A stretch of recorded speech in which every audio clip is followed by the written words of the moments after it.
Hey everybody, it's I Want2Be-Retro.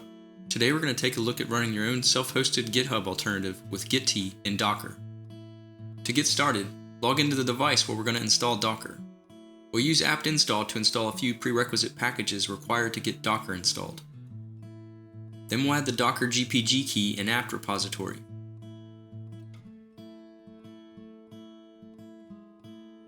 Next, we'll use apt-install to install Docker, Docker Compose, and Containerd. With the Docker packages installed, we'll make sure the Docker service is started and enabled, add the current user to the Docker group, then re-authenticate the current user for the group change to take effect. We're now ready to get our Gitea container created. We'll start by creating working directories for our containers to store their persistent data in. Then using Docker run, we'll create a MariaDB database backend container.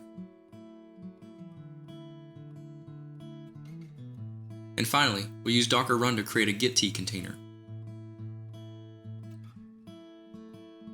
With both containers running, open a web browser and navigate to the DNS or IP address of the Docker host :3000. Verify the Gitea database host is set to the DNS or IP address of the Docker host.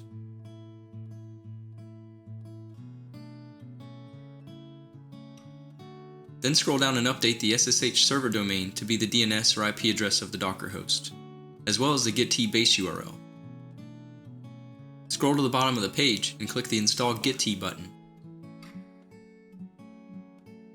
Once the installation completes, click the Register Now link.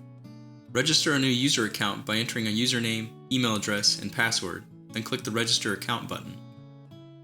Welcome to Gitea, a self-hosted GitHub alternative running containerized in Docker.